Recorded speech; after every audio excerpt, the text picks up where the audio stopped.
மணிரத்னம் கூட அப்படி தான் இங்கிலீஷில் பேட்டி கொடுத்துருந்தாரு. கடைசியில் யூடியூப் ரேஞ்சுக்கு இறங்கிட்டார் இப்போ அப்படின்னு. அதனால் ஒரு நாளைக்கு அஜித் வருவார் அப்படின்னு. வரலாம், அது வேறு விஷயம். ஆனால் ஏன் வந்து இந்த ஹாலிவுட்டுன்ற சேனலுக்கு ஒரு சீனியர் ஜேர்னலிஸ்ட் அந்தம்மா, ஸ்போர்ட்ஸ் ஒரு ஜென்ரல் ஜேர்னலிஸ்ட் தான், ஸ்போர்ட்ஸ் ஜேர்னலிஸ்ட்டு கிடையாது. இருந்தாலும் ஸ்போர்ட்ஸுக்குன்னு சொல்லி பேட்டி எடுக்க போயிருக்காப்புல துபாயில். அப்போ என்னென்னா அந்த இன்டர்வியூ வந்து ஒன் ஹவர் போயிருக்கு. அதில் வந்து கார் ரேசிங்கை பற்றியும் பேசியிருக்காரு, ஃபேமிலியை பற்றி பேசியிருக்காரு, தமிழ்நாடு அரசியல் சூழ்நிலையை பற்றி பேசியிருக்காரு, எல்லாத்தையும் பேசியிருக்காரு. அதில் ஃபேமிலி கிம்லிலாம் விட்டுடலாம், ஏன்னா அது ஒரு மணி நேரம் இன்டர்வியூ. ஒரு அருமையான ஒரு விஷயத்தை சொல்லியிருக்கார். என்ன சொல்லியிருக்காருன்னா, இப்போ உங்களுக்கு ஒரு உதாரணம் சொல்கிறேன். சிங்கப்பூர் ஏன் இப்படி இருக்குது அப்படின்னா, அதுக்கு ஒரு நல்ல தலைவன் கிடைச்சான், லீ குவான் யூன்னு ஒருத்தர். Lee Kuan Yew. அந்த லீ குவான் யூ வந்து என்ன பண்ணுறாங்க அப்படின்னா, நீங்கள் வரலாற்றில் எடுத்துட்டீங்க அப்படின்னா வந்து அது வந்து ஸ்ரீவிஜயா கிங்டம் 1000 வருஷத்துக்கு முன்னாடி ஸ்ரீவிஜயா கிங்டத்தோடைய ஒரு பார்ட்டு தான் இந்தோனேஷியா, தாய்லாண்டை தவிர.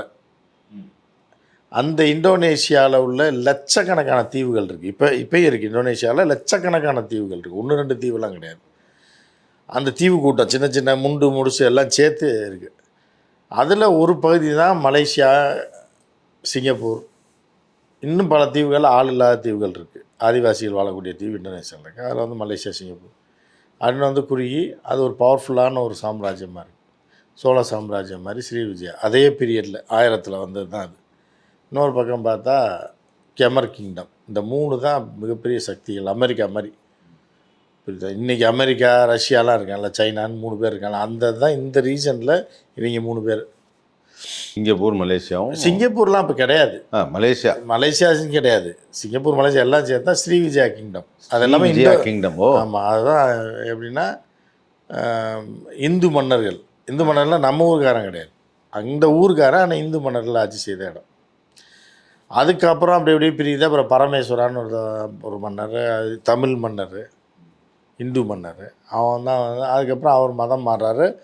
அது மலேசியான்ற ஒரு துண்டு பகுதி. அது அப்போ பேர் அதுக்கு மலேசியாவும் கிடையாது, அது ஒரு தனி பார்ட் ஆகுது. சிங்கப்பூர் இருக்குது. சிங்கப்பூரில் வந்து தமிழர்கள் வியாபாரம் பண்ணுறாங்க.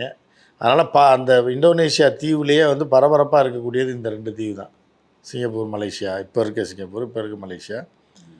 இந்த மாதிரி அவங்களுடைய தலைநகர்னா பெலபாங்னு ஒரு இடம் இருக்குது.